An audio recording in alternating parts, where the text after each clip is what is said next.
Good afternoon, everyone. My name is Kristen. I will be your moderator for today. We're still going to give it a few more minutes for folks to get on here, but we want to make sure that everyone's systems are working well. So I'm going to launch a poll here below for you guys. And if you can tell us in the poll if you guys are using technology in your day-to-day businesses, and we'll get started there.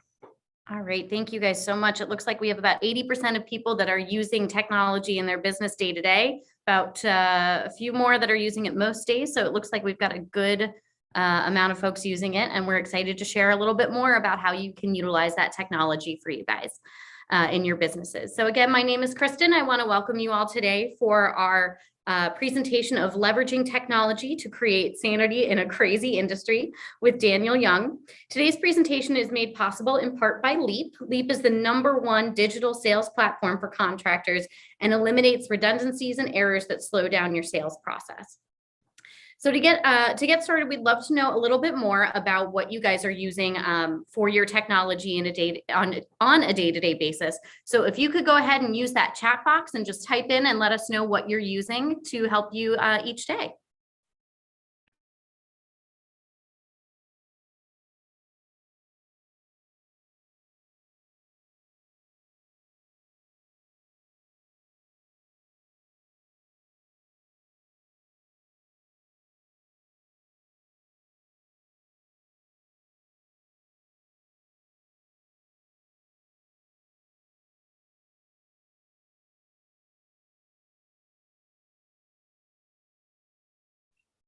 All right, thanks you guys. It looks like we have quite a variety here. Everything from JobNimbus to Company Cam, Eagle View. This is awesome. I can't wait for you guys to hear more about what can be used and how it can be used in your business. I also want to encourage everyone to stick around until the end of the presentation today. We will be sending you all, giving you all a link for a free info sheet so you can take what you learn in today's presentation and apply it to your business. Now I'm thrilled to introduce our host for today, Tom Basch, who is our head of customer experience here at Leap, and our guest today, founder and CEO of Kingdom Roofing Systems, Daniel Young. Daniel has over 18 years of experience in the construction industry, and by utilizing technology in his business, was able to grow his company by over 400% in 3 years. So welcome, Daniel and Tom. Thank you. Appreciate it, Kristen. Absolutely. Hopefully everybody take it from here. Yeah, absolutely. I was hoping everybody can hear me, but obviously you can, so that's awesome. Daniel, great to have you. Appreciate you joining us on this webinar. Absolutely. Hey, thanks for having me. Yeah, hey, I want to share with you before we jump in here, and I know as people are sort of settling in, you can probably see this in the chat as well. I mean, there are all kinds of different solutions out there that folks are using. I see everything from JobNimbus, AccuLinks, Company Cam, like Kristen had mentioned. I saw QuickBooks. I see Eagle View, Contractors Cloud, Google Calendar, Gmail, Excel, Word, all those computer things. I see iPads. Let's see, Service Titan, QuickBooks, Google Earth. I mean, all kinds of things. So, I mean, the ecosystem is vast out there.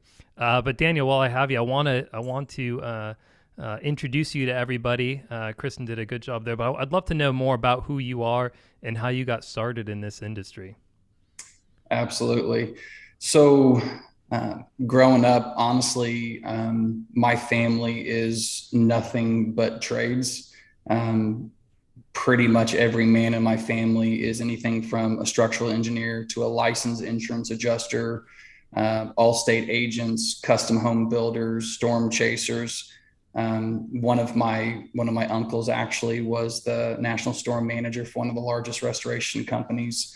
Started, throughout the 90s, and was introduced to it at a very young age. I grew up really on custom home job sites and sweeping floors for $20 a day, and I was always mesmerized by watching the process from beginning to end, seeing something that's raw and being turned into something beautiful.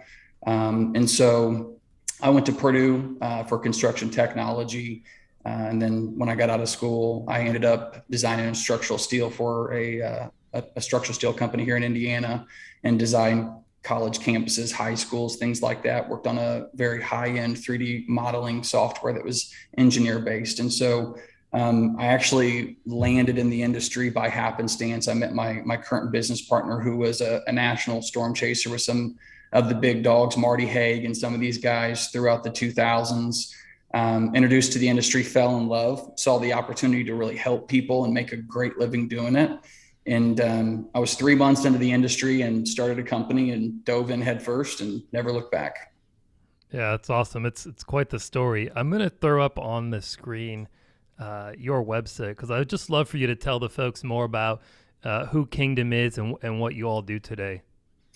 Yeah, so Kingdom is, we're at heart, we're a roofing company. We're about 50% retail, 50% insurance, and we're about 60% residential, 40% commercial. We're roofers at heart. We're very good at siding and gutters, but our mission really is to help people. It's really a people-driven business for us. First and foremost, my customer is a huge part of our ecosystem, right? But to me, my employees are first and foremost. The industry changed my life. It gave me the ability to take care of my family in a way I wouldn't have been able to in most other industries. It changed my life. It changed my family's life. And so it's really something that we want to pass on. We're very mission minded.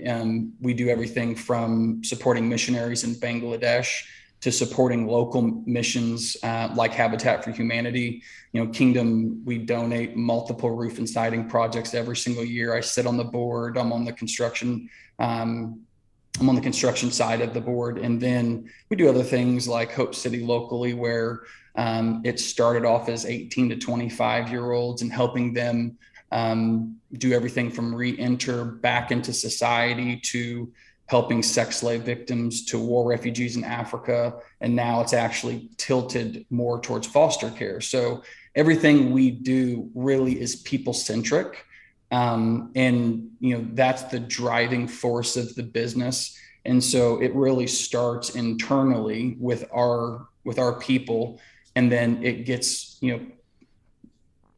moved back out to the community, and then through profits we're able to help missionaries and nonprofit organizations. So very people-centric business. Yeah, and I also think it's interesting where you decided to sort of plant your flag. Talk to us about that a little bit, because you're in Indiana, but you're not. You didn't just plant your flag in Indianapolis. You're a little bit outside of there. Talk to us about that strategy. Yeah, so we do have a location in Indianapolis. We have 5 locations here. 2 of them are brick and mortar, 3 are satellites. But our first corporate headquarters, which is what you're talking about, Tom, is in a small little town called Marion. For you all who've not read the book Blue Ocean Strategy, it's one of the best books on business I've ever read. I can save you 200 pages. Basically, the book talks about the concept of, a shark can smell a drop of blood in the water. It's like something crazy, like 20 miles away, right? And when they smell the blood in the water, all the surrounding sharks come and it becomes a feeding frenzy. Then you have the one-off shark that, goes out into the blue ocean. He hunts on his own, he kills on his own, and he eats on his own, and he gets to eat everything that he kills. And so part of the concept in the Blue Ocean Strategy can either be generating new markets, like we'll say the iPhone, that was not a thing, or touchscreen phones. They created new markets. The other thing could be going into a new market, like a geography. And so we came into a small town called Marion. It's a total of 67,000 people in the entire county. And there was a huge opportunity because there was only a couple service providers. And those guys were really at the end of their service cycle. They were selling and closing. We came in and we grew very, very quickly. This year, we're going to do about 10 million in a county that has 65,000 people total. And when we came in, many people projected that we would cap at about 3 million, but we're over 50% market share. And we're looking to be, 80, 90% over the next couple of years. What we have found in that, though, is our every one of our markets that are smaller communities, our marketing budget is much lower, competition is much lower, our closing rate is higher, and our average job size is very healthy. Where you go to a larger market, especially storm savvy markets that have real heavy hitters, there's a lot of people stepping on top of each other for the same type of business. Back to the blue ocean strategy. And people have to make a decision. What type of company do you want to run? And that helps direct what geography that you're going to work in. We found a lot of success even in the storm side, which we do more retail than insurance, but even on the storm side, we like to fly under the radar, go into markets that other people are not showing up in, and we like to own the market. That's been very successful for us. Yeah, and I remember another component of the business, sort of the evolution. I mean, you had, I believe started with roofing, but you kind of expanded and then you kind of contracted back to just like roofing as a predominant, trade. Talk to us about that too. Yeah, so when we started, we were really an exterior company. It was our name, Kingdom Exteriors. We've actually gone through 3 total brandings. Very painful. And get it right the first time. I would encourage you to get with somebody like a web runner and get it right the first time. But we started off as an exterior company, and then we went down the path of full-blown construction. We did everything from build pole barns to kitchen remodeling to flooring to bathrooms. And then we contracted back. And what I realized was a big part of the reason we went to full-blown construction was in the beginning, as we were building, we didn't have enough opportunities and leads to do what we really wanted to do, was roofing, which we were always a roofer at heart. Out of fear, we decided to open up and service people based off of whatever call came in the door. So if our name is Kingdom Construction, then that's an all-encompassing name, right? But what that does is that actually invites calls that we didn't want, and we ended up servicing people that we shouldn't be servicing because it wasn't our core competency. What we decided to do was go all in for who we are, and we're a roofing system company. And we said, this is our identity. And what happened was we started getting phone calls for the work that we wanted and not get phone calls for work that we didn't want. And when I thought about it was, if somebody knows who Kingdom is, they're going to Google our name, right? Kingdom Roofing Systems. They're going to look at our phone number and they're going to call me because they know who I am. With your name, you're trying to capture the people who don't know who you are. And so your name needs to tell your customer base, your ideal customer, exactly who you are and exactly why you should call me. So if I need an HVAC contractor, I'm not going to search construction companies near me, right? I'm going to search HVAC companies near me. And who's going to show up at the top? Summers Heating and Cooling, right? And so we decided this is who we are. This is our identity. We pushed away the fear and said, hey, listen, I'm all in. I'm going to do what I want to do. And then all of a sudden, the floodgates opened and our identity was solidified.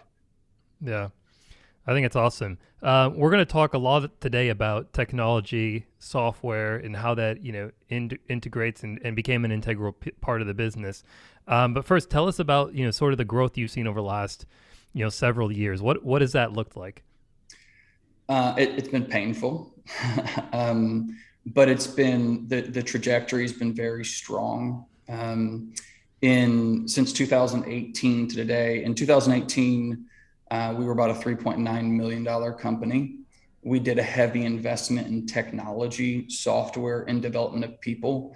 And today we're gonna end the year around 15.5, potentially 16 million. So we're looking at over 400% in just about 3.5 years. Yeah, and a strong component of that. I want to know how are you able to achieve that growth without, I guess, going too granular? Sure. The big thing that I would say is when you're laying out a growth trajectory, you're putting seeds in the ground today for 2 and 3 years down the road. And it's really a patience game, right? Some people are playing the short game. Others are playing the long game. And we played the short game for years. And what that looked like was, buying leads from third-party resellers versus investing in a brand, doing SEO, building out a robust website, really working on your brand. Other things would be hiring positions that you really need in 6 to 12 months today, like an IT. So in 2018, we had about 17 employees. I hired an IT manager, And my team looked at me like, why are we hiring an IT manager? We're not big enough to need one. We can source that out. And I'm telling them, yeah, when I'm looking at the technology that I want to roll out and what that means to our company, that's a full-time investment. So we were doing things, 3 and 4 years ago. We're reaping the harvest on today. For example, SEO is definitely the long game, and other people are, spending all of their money on even like we'll say pay-per-click, right? PPC is the short game. There is very little branding associated with it. You're not getting domain authority by buying leads through PPC. You're getting your domain authority through SEO. And so, you start off in this transition where you're 100% short game in the very beginning, and you've got to transition to 80, 90, 100%, long game over a, multi-year period. That transition is very difficult. It's very strategic. And, a big part of it also was hiring in fantastic consultants. I sought out the best in the business for many different categories of our business. And we didn't just focus on marketing and sales. We focused on what we're going to talk about, the 6-legged table. Yeah, awesome. We're getting a lot of questions that are coming in, which is awesome. I mean, these are things we're gonna touch on as we go. But just note, if you have a question, please put it in that chat. We will definitely try to get to all of the questions, and it helps me know when to stop asking Daniel questions so that we can get to all of your questions.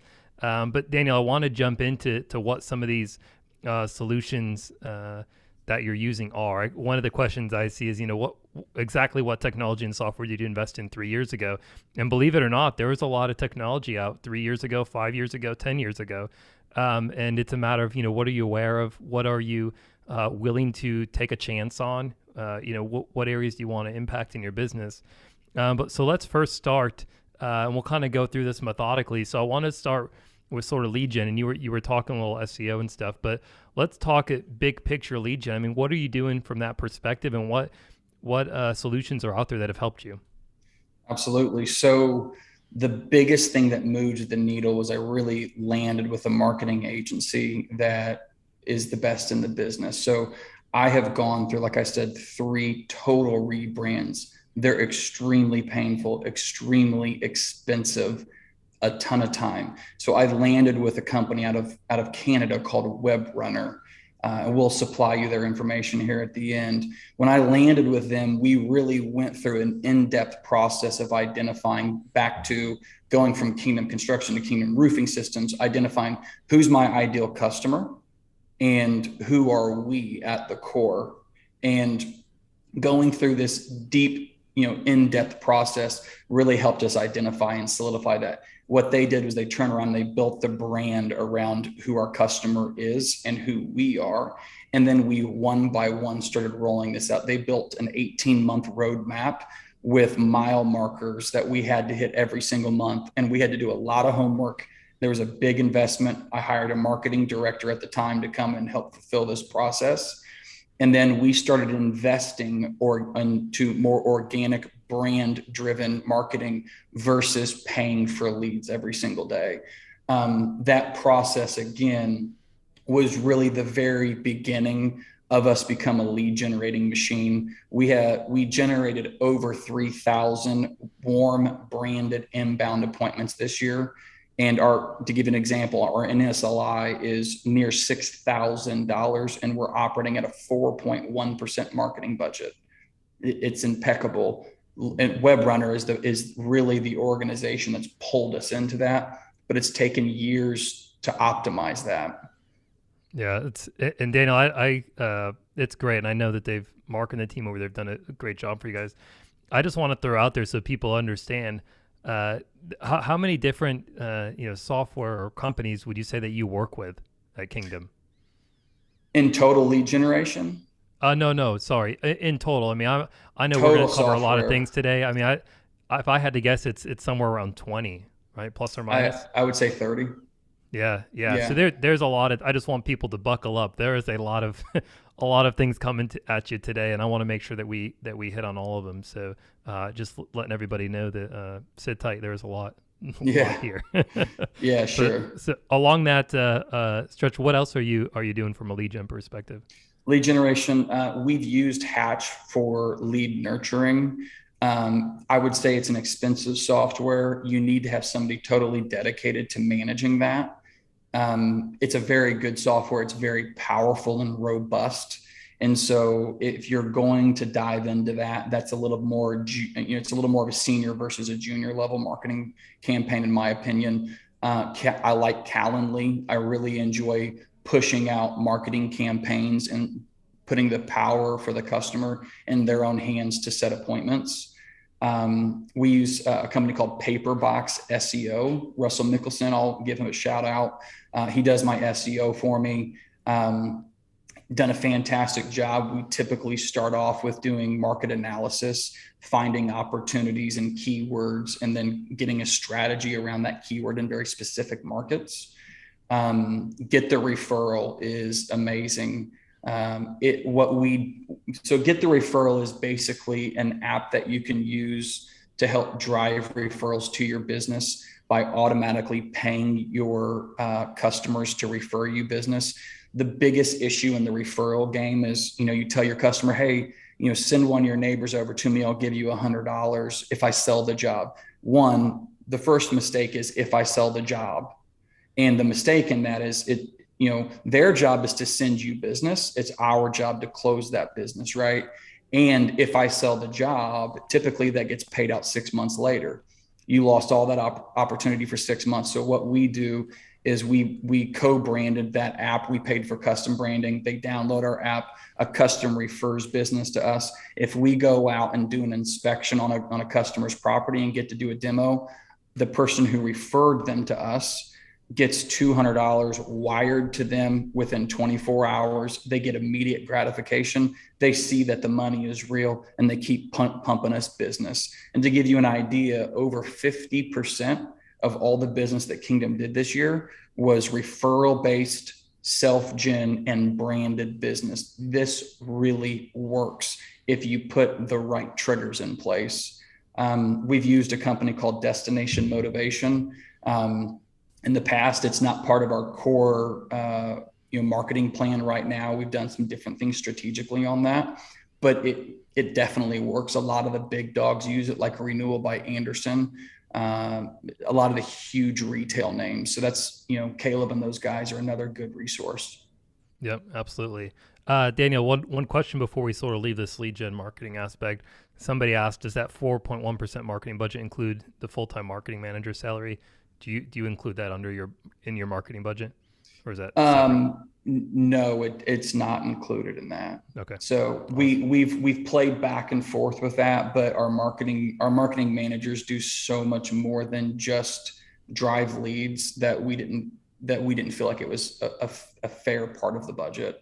But even if we added that salary, it's not going to change it much. We're still well under 5%, even with that salary included. And just so everybody gets an idea, that's a very unusual percentage. When I sit down with other contractors, people who are doing, and again, that number, if you're heavy retail, I've seen anywhere from 10, 12% recommended budgets all the way up to 25 and 30. On the insurance side, if a guy's doing 100% insurance, they could be 1 or 2%. To be 60% retail, somewhere in that realm, and be at 4%, it's very unusual. It's a highly optimized campaign strategy, plus injecting the blue ocean strategy of going into markets with low competition. Yeah, absolutely. I want to shift now from lead gen more towards the sales process. So estimating contracts, proposals, Sure. that sort of frame. Yeah. So when we first started, we used JobNimbus, our CRM, and just paper contracts, right? So it was you had to be a senior level rep to sell with us at the time. What we would do is we would go into our CRM, we would build cost budgets, material items, labor items, permits, et cetera, build a budget. We would add a margin to it. We would fill out a paper proposal, do a demo. Very rigid. You'd have very small abilities to move laterally up and down, good, better, best. It became very complicated. We did a lot of research trying to find a software that would help us with that. And we landed with Leap about 3 years ago. So that's the beginning of that trajectory from $4 to $15.5 million. Leap is a huge part of that. When we're able to get in there, one of the first things that we did was I really wanted to take I don't want to have a roster of only senior level guys. I want to be able to automate things. I wanted the math to be done in the background. I want to be able to lock stuff down and make sure that mistakes that rookies make all the time, we can help reduce or remove those. So we were able to get into Leap. One of the first things that we did was we built it out where we integrated Hover into it. We hit download, all of the measurements get pumped into our estimate forms.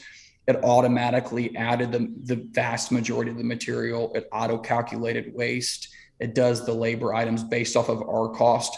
And what Leap did from hitting download is basically build a material list budget, a work order budget. It added the margin that I want as the owner. And then we have the ability to do a la carte upgrades, et cetera. So what it did was I basically took the process of what we were doing plus what I wanted to do. I worked together with Leap, and then we were able to automate the vast majority of what I want, plus build in rules to reduce liability and mistakes, capture payments, finance jobs. When you look at it, you look at the founder who invented it, it's a guy that was out in the field selling as a salesman, and he wanted to operate at a much more efficient, accurate level. And so he starts building this stuff out for himself. And so, one of the things that I love about Leap is that it's sales centric, developed, by a salesman for a salesman, right? And so when we did that, it became much more scalable versus I'm custom training these guys and I've got to teach them how to do everything from, accounting to waste factors and calculations and, a lot of guessing. And what we've learned is to build a roster that's powerful. You got to take the guesswork out. You got to make it automated and make it simple and user friendly. And that's what Leap does for us. Also from estimating, we've used JobNamic. They are making leaps and bounds, but they're never going to be what a Leap is. And that's why they've got the full blown integration with that. And then we've used Xactimate over the years.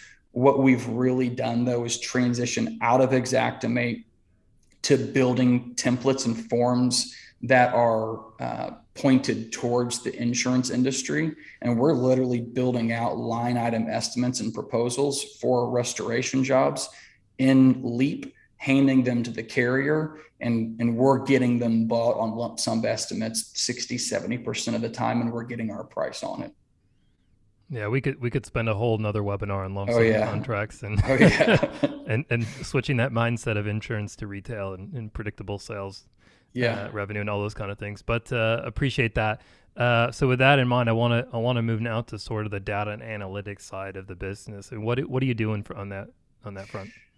Yeah, we could spend a ton of time here. I'm a data junkie. I've got dashboards for days and make people's heads spin. So a couple of things I think are really pertinent. HailTrace is a fantastic partner. What most people don't understand about HailTrace is they're not just sending out maps and subscriptions for maps, much more granular data. So one, they have the storm mapping, but two, they have a really good feature in there for canvassing, pin dropping status on each home by home. If you buy, they have a data package where you can literally click on the house and it'll give you the person's name. Are they the owner of the home? Are they a renter, et cetera? So the other thing that you can do is once a storm hits, I can come in and I can download that data list, and then I can do custom campaigns for mailers, for anything from door knocking to mailers to telemarketing. So very, very powerful tool. And if you guys have not used HailTrace, I would definitely encourage you to. If you're using HailTrace, I would get in with a rep and ask them, what more can I be using this for? Because HailTrace is, again, very robust. We use Hover for measurements. I like EagleView. EagleView has a place, but Hover for me, when you have the 3D modeling plus a lot more in-depth data down to the inch. I love that. I'm able to push and pull that data with Leap and autofill my estimates. From a financial reporting side, we use QuickBooks. I'm not going to get much into that. I do like call rail. We're able to do unique call tracking on every single lead source. I think I've got about 62 lead sources that has generated some sort of sale this year. And so every time that we get the phone call, so my Marion yard signs have a phone number, Indianapolis yard signs have a phone number, Marion, if I have a billboard in Marion, it's got a different number than a billboard in Wabash has a different number than Peru. So every time I get the phone call, there's a whisper in the background that says, you've received a phone call from Indianapolis yard signs. And so we can give credit to that lead source with almost 100% accuracy. That's very, very beneficial. Plus we have the call recording. So I can go back and I can do coaching, training, and developing with inside sales and appointment setters. That's, again, I could get deep into that. Also, another one that we use is Zoho. We built custom dashboards. So what we've done is we've taken and built custom JobNimbus reports, which is really the centrality of where all of our data comes from. And then we're able to dump it into a Google Sheet and then point that to Zoho Analytics. And it's a way to display different types of reports and information. When you have somebody who is, a data miner or an IT that's strong in data and analytics, they can set this stuff up and it's extremely beneficial. At the end of the day, data wins the game. Data, when you're a data-driven business, when you know your stats, we all like to think that we know who our best salesman is. Your data will tell you who your best salesman is. Our gut instinct isn't enough, especially when you're $1 million or $2 or $3 million, gut instinct is okay. But when you're wanting to scale to 15, 20, 50, $100 million, the guys are doing it on the back of data primarily. Yeah.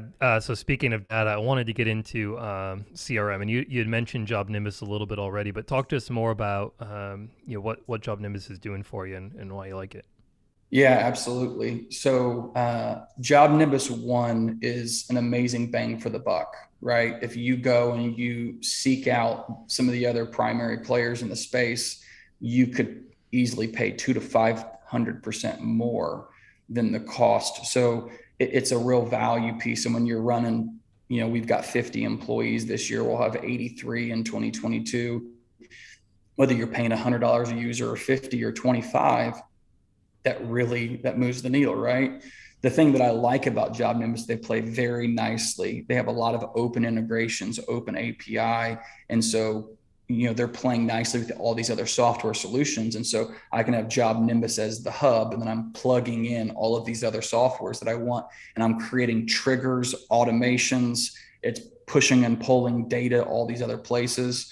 The other thing that I really like about them, they are very invested in development and hearing what their consumers are saying. So I sit on their customer advisory board, and, we've got, I don't know if it's probably 15 of, the top players in the industry are sitting in here quarterly, and we're giving them feedback for what we want. We're giving them and helping them prioritize what we're looking for in the field. We know it better than anybody. And in 2021, my understanding is it's somewhere around the numbers of 2020, they had 4 full-time developers. 2021, they took on a major investment, and I believe they're up over 50 developers now in 2021. They 10x their development team.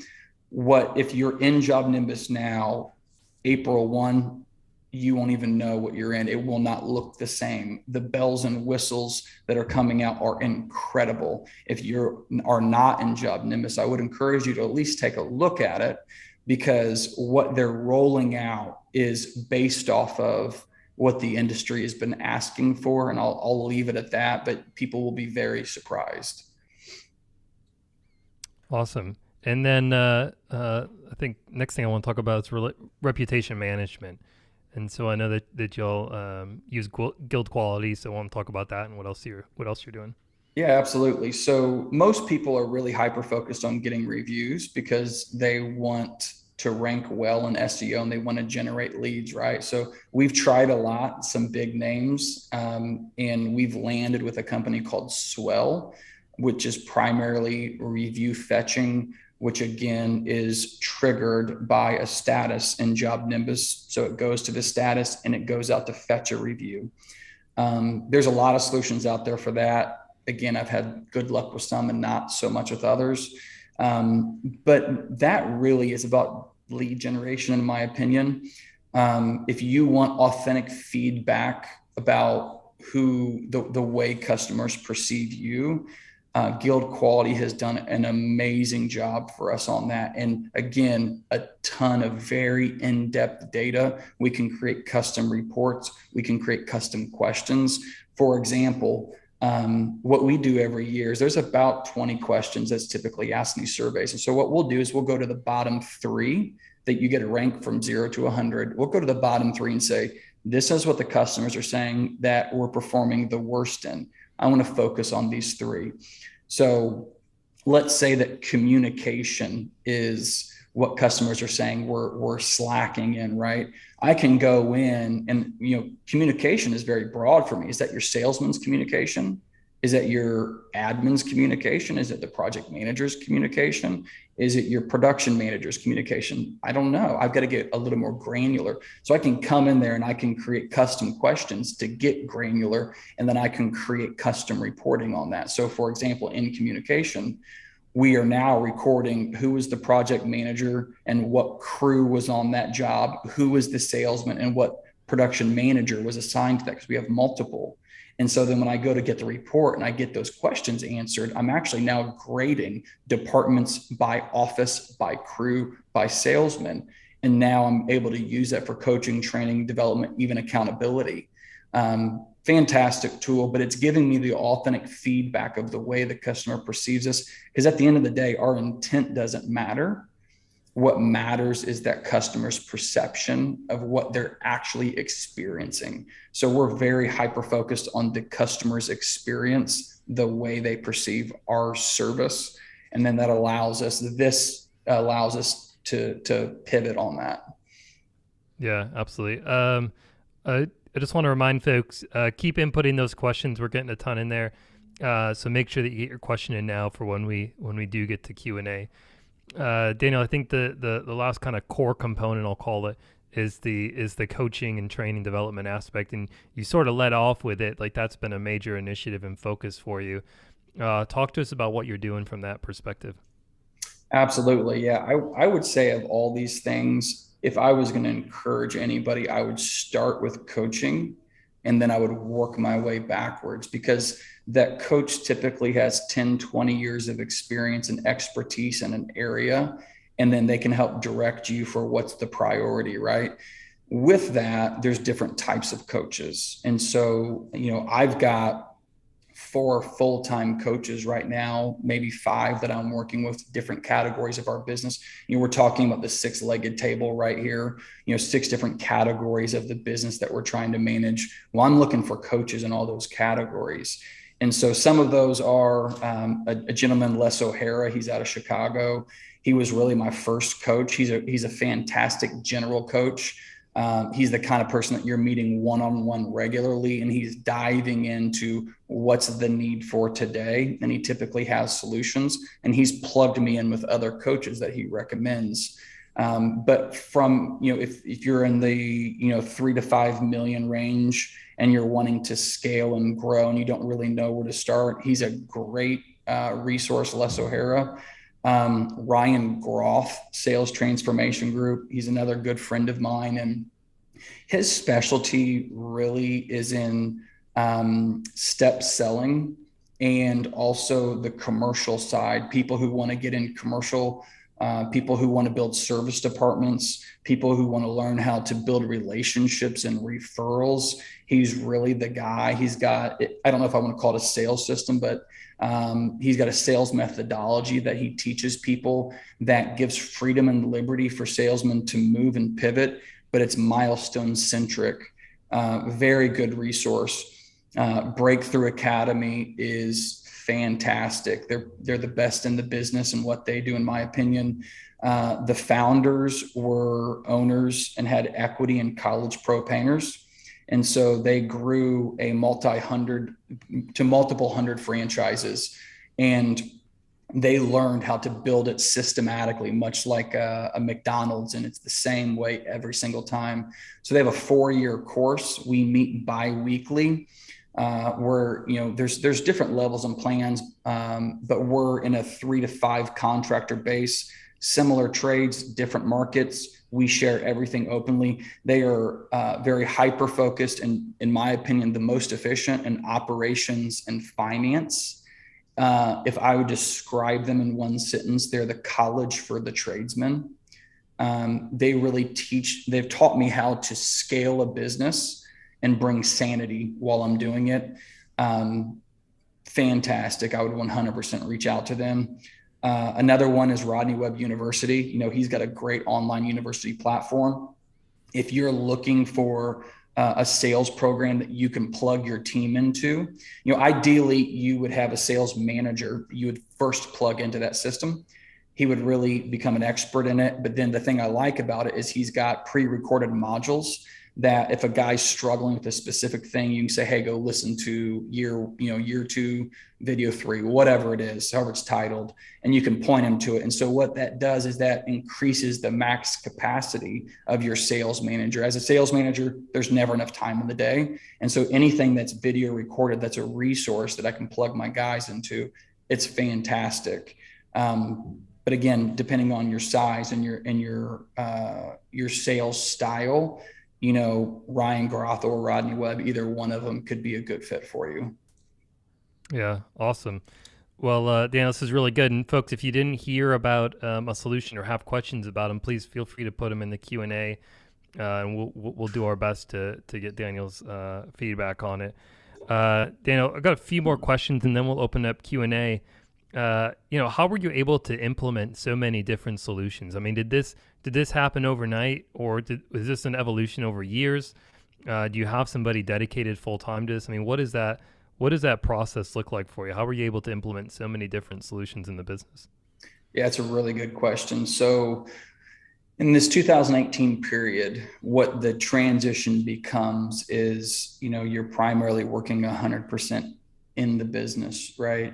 And at some point, depending on what your ultimate end goal is, some people want to be in the business all day, every day, and they want to run a $1 or $2 million company, and that's what they enjoy. Maybe they enjoy swinging a hammer, maybe they enjoy selling, whatever it is. That wasn't my end goal. My end goal was to employ as many people as possible, help as many people as possible. And so I had to start making a transition, knowing that the goal was I had to start to pull back and start placing people in here to replace me. So, when I'm 100% in the business and 0 on, you have to start to transition your time. And so it looks like week 1, maybe I'm working 60 hours in the business, week 2, 58 in and 2 on, 56, 54. And then you're teetering the other way to where I'm primarily working on the business only. As we're doing that, we're putting systems, processes in place that become predictable, and they start saving me time. So what it does is it starts buying time back. I invest 1 hour into the system today, it saves me 4 hours next week. I invest 3 hours into this, I get 5 hours back. And that starts compounding and snowballing to the point where you're able to now start super focusing on perfecting this. And then I get to move on and I get to reap the reward of it. The other side of it is I started making very strategic hires. And so, I hire a general manager, I put him in my office, I put a desk in the corner, and I make him sit with me for 2 months and watch everything I do, why I do it, how I do it. And then I move on to the director of marketing. Then I move on to the COO. Then I move on to the VP of sales. And I did that for years. These people sit and then I want them to understand the culture. Not only what am I saying, why am I saying it? Why am I thinking what I'm thinking? Because I approach things in a unique way. We're a unique company. I have a unique vision and mission and strategy. So as we're doing that, once I get this person, I've invested heavily in this person. Now they're executing our desires and our way, boom, I just doubled my capacity. I just tripled my capacity, quadrupled my capacity, and I'm sending out, people with the kingdom vision and mission. And then that continues buying me back time. So again, it's a teetering effect that happens slowly over time, but I'm playing the long game. I'm not playing the short game, and I'm okay with that. I was much more of, I'll give 15 or 20 hyper focused years of my life to this. And by the time I'm 45, maybe 50, I won't have to work if I don't want to. That was my game. Yeah. Awesome. Last question I have for you before I turn it back to Kristen, and then we do some Q&A. What's your plan for future growth? Are you continuing to adopt new technology? Are you perfecting existing technology? What is the next, let's say 2 to 3 years look like? Yeah, so I would say honestly, right now, it's more about perfecting what we already have, because I know that the tools that we have are tried and true, they're tested. My focus from a technology standpoint really revolves around Leap and JobNimbus, because they move the needle faster than anything for me. One is the CRM. It manages the overall business. It manages my customer production, scheduling, calendars, cost, material POs, work order numbers, things like that. The other one is the sales side. We all know sales is the lifeblood of the business. If you can't close a deal, you're not going to stay in business for very long. I sit on the LEAP Customer Advisory Board, and when I walked away from our annual meeting in person in Baltimore, I walked away thinking, man, I've just scratched the surface on this. And that's one of the things that I've learned about these software companies. Most of them are much larger and more robust with more options than what most people imagine. And we're getting to the point now, it's like, all right, I just put my credit card on file, and I'll send you a list of what I want done and just get it done.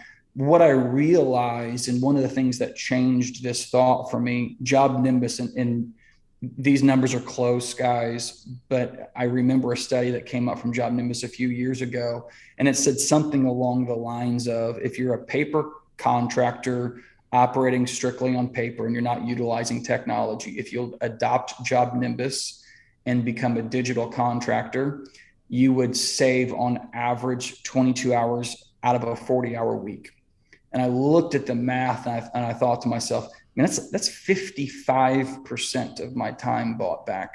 And so then I go in and I hire that IT manager back in 2018, thinking, if I just increase my 20 employees capacity by 20%, think about the savings there. And so I'm hiring one, but I'm saving 4 out of 20 people's time.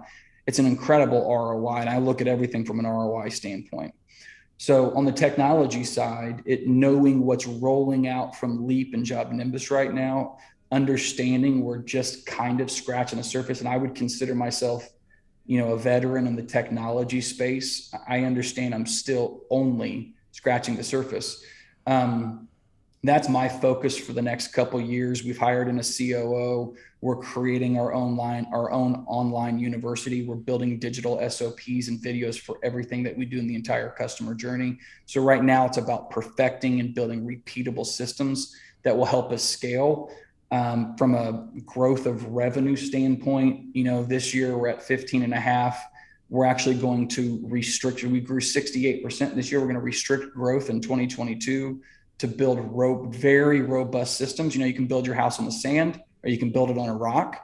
Right now, what we're doing is we're tearing things down that look real pretty. We're finding the rock foundation, and we're building heavy for the next 20 years. So what we're going to do is 20 to 22 million in 2022. And then by 2025, we'll be 50 million plus. But to go, there's a big difference in being a 10 or a $20 million contractor. And there's even bigger difference being a $50 million contractor. And so we're putting in the work today to take us there in the next, 3-4 years. That's awesome. Well, I just want to say congratulations on all the success. It's been, I've known you now, I don't know, 5+ years or so, and it's been great to see the maturation of the business and yourself and all the things you're doing. So really appreciate the time today. I'm going to turn it back to Kristen, and then we'll jump into some questions. And in the meantime, if you have questions, go ahead and get them in there, and we'll get them in queue so we can ask Daniel. Hi, everyone. Again, as Tom said, please put your questions in the Q&A box, and we will absolutely get to as many as we can. Thank you again, Daniel and Tom, for being here today. This was an incredible presentation of technology, and I think a lot of us can relate to that statistic about getting 22 hours of a 40-hour work week back. That is phenomenal. So as we've mentioned a few times throughout today's presentation, a little bit more about Leap as we get those questions in. We are the #1 digital sales platform. And as we've heard today, we partner with a ton of other companies as well. And it's incredible what Leap can offer for you guys. We do want to let you guys know we have an awesome December giveaway going on right now. We're doing a giveaway of 3 iPads and an exclusive one-on-one coaching session with home industry sales expert Dave Yoho. And just by attending today's webinar, you guys have been entered for that. And to gain more entries for that, you can do so by attending a demo. So I'm going to launch a poll here. And if you would like more entries into that giveaway, you can do so in a hot second here. So go ahead and do that.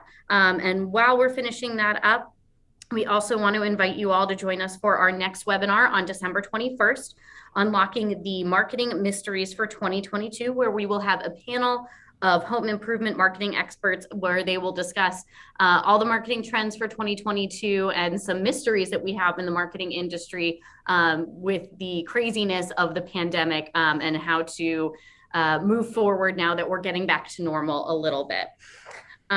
So Tom, I will let you take it away here with questions. Awesome. I appreciate it. I'm going to go back. One of the earlier questions I saw came from a good friend, Kyle Hoffman. Kyle, good to have you on here. Daniel, he asked, you said you mentioned self-gens. How many leads out of the total 3,000 number that you had mentioned were self-gen? I'd have to pull up our dashboard here. I could probably pull it up pretty quickly. And I guess some of it would be defining what self-gen, right? So you can include referrals in self-gen. You could not include those. You could include apps like Get the Referral. Again, I would have to dissect that question. I would say if we included Get the Referral, repeat business, self-gen, door knocking, I would put that probably in the 25 or 30% market. Yeah, awesome. And Chris, I'm just going to hit MPull if that's okay with you because it's on my screen. Awesome. Appreciate everybody's responses to that. I got a ton of questions about, hey, could you repeat what that name was? Can you tell me how to spell this, how to do that? I'll run through a couple of these. I see one, somebody asked, what's the name of the company? It started with Breakthrough. It's Breakthrough Academy, BTA. I think there's also like their initials for their program. I think I saw somebody maybe asking about Swell or Guild Quality on the reputation management side. Trying to see if there were any other of those types of questions. If you did have, I know Calendly came up. Like what? How do you, what was that? It's CAL. Was another one there too. Hailtrace. Yep. Calendly was CALENDLY. And then my computer always wants to autocorrect it to calendar. Yeah, if you guys want, I sent you that, Tom, I sent you that Word doc that's got a bunch of these listed out. You guys are welcome to. I know we have a download that's got a good overview. The one that I sent you has a little more granular information. You guys can use that to send it out if you want. Absolutely. Yep, we will get that out after this, or Kristen and the team will. Had another question about integrations. Do JobNamic and Leap integrate? Absolutely. It's a fantastic integration. I'll speak to it for just a second, but it's very robust in that it pulls in all your customer information, pulls it right into Leap. Once you assign it to a sales rep, that sales rep has all the customer information, name, phone number, email address, all that stuff. A sales rep goes through their sales process. They're creating proposals, contracts, estimates, work orders, whatever it may be, all their documents. Once they result that appointment, all those documents go back into JobNamic along with the result of that appointment, whether it was a sale or no sale. So there's constant communication there between the two applications to ensure that everybody's on the same page and everybody's up to speed with where the job stands. There are, most of the companies that Daniel mentioned, there are integrations with.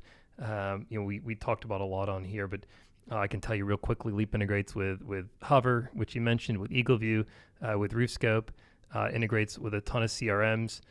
integrating with a ton of lenders. We didn't get to that aspect. But most of these software companies do integrate with each other, which I think is a benefit to Daniel and folks to have these companies talk to one another so that you don't need to have so many people on staff that are manually moving things around. The automation and ease with which that occurs in the background allows for people to spend their time doing other things, which I'm sure is what JobNamic was speaking to when they talk about saving 22 hours in a week. It's the automation of those type of things happening in the background so you can spend more time on your business instead of in it. And Daniel, I don't know if you wanted to add anything to that. You definitely are the recipient of some of those automations and efficiencies.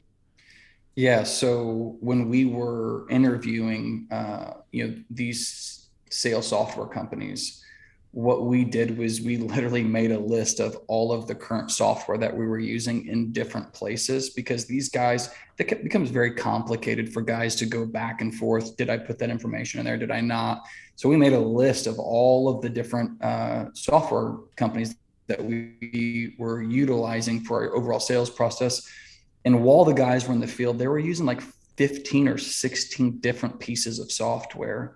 And so one of our first questions we asked companies that we interviewed, including Leap, was, how many of these companies are you first integrated with, or how many of those are actually inside of your software? So something like our PowerPoint presentation, it's hosted in the library of Leap. I no longer have to have it in the Google Drive or saved to an iPad. Something like Hover, my Hover is getting pulled in, all that information is automatically getting pulled in. So we went from like 15 or 16 different things that we were flipping back and forth to just a couple. And that's a game changer. I saw one of the questions here of, how would you help more seasoned sales reps that are 60 years old plus, adopt this technology? That's one of them. Making it simple is uber important. And we can overcomplicate things. What we forget is typically as owners, we know the business in and out. That's what makes us an owner. And we can do things that are pretty complicated pretty quickly often. And so we have this expectation that people can operate at that level, and it's typically not accurate. So a couple of things is one, when you have a full-time IT guy that's on site that can help these people, a lot of that gets shifted over to that person. And so it's not your problem. But it's this constant training and developing, right? And you can even do things like Loom, take 2 and 3 minute videos on how to start giving it names and organizing it inside of your Google Drive, and say, oh yeah, because these guys, they're going to ask the same question 5 and 6 times, right? So record it when you tell them once, give it a name, put it in there. So build out your customer journey. This A to Z, this is how we do things. And then as you describe something, record that, put it in that customer journey at 2. A, B, whatever. And hey, go check that out, watch that video. And then now that video is going to coach and train and develop your person, or your IT guy can. But start simple, use software that's integrated, right? That's pushing and pulling data. Let them see the benefit of using it. Most of our guys squawked and pushed back for weeks. And then 2 or 3 months later, they come back and, you were right. I really love it. I don't ever want to go back, and other guys, you really have to make a determination. In my opinion, you've got to put a line in the sand and ask yourself, are you willing to allow people to stay in the business that won't adopt the technology? Only you can answer that. You have to ask yourself, are you okay being a paper contractor, working 60 hours and getting 60 hours of production? Or would you prefer to be a digital contractor working 32 hours, getting 60 hours of production? You have to answer that. There will be pain along the way, but I'm willing to put pain and work in today to reap the benefit tomorrow. Yeah, I think that's great. We've only got 2 minutes left, so I just want to be conscious of everybody's time. I see another question here, Daniel. I don't know if you addressed this or not, but about Ryan asks, who does your data mining and analysis presentation? Yeah, so it's kind of a deep conversation. So our data always starts in JobNamic with custom reports being created. And then we have multiple dashboards, depending on what type of data it is. So I have an analytics dashboard on lead sources and ROI for lead sources. I've got salesmen. Google, it's a Google Studio for the lead generation. We're using JobNamic's custom reports. We're using Google for some custom reports. We're using Zoho Analytics. Our internal IT manager does the data mining. But I'm working with WebRunner right now. They are, I would say, 2 weeks away from finalizing one report that has all of those different reports combined. It's about 20 tabs across. Every page is multiple lines deep. They've custom built this out for me. I'll give Mark and the guys at WebRunner permission to, if you're a customer of theirs and you want to see the report and you want something duplicated, you're willing to pay them. I'll give them permission that you guys can use my baseline to work off of as a foundation and then customize from there. But I can tell you now, you have to be a WebRunner customer for them to do that for you. Daniel, I really appreciate it. I know there were some questions that we didn't get a chance to answer. Our email address, phone number, and obviously website are on the screen there. So please write those down. Feel free to send those questions over or any other questions you may have. And we will circulate that with Daniel to get answers. And then Kristen and team will follow up with a recording of this webinar. I know a lot of people asked about a recording. Anything else, Kristen? Yeah. So as you mentioned, we will be getting the recording out today, and I am going to hit send right now on the chat. For everyone to download that list that we promised at the beginning, the info sheet. If you guys do have any further questions, we are more than happy to answer that for you. And please do feel free to check out our website. There are more learning tools there with additional webinars, ebooks, blogs. Really, you can dive in head first there. Daniel, we really cannot thank you enough for being here today. This was an incredible presentation. We loved having you, and we hope to have you again in the future. Otherwise, if you guys said that you were interested in learning about LEAP, our team will reach out to you. And we hope you guys had a really great time with us today, and we look forward to seeing you again on another webinar in the future. Thank you. Hey, thanks for having me. Bye-bye. Bye-bye.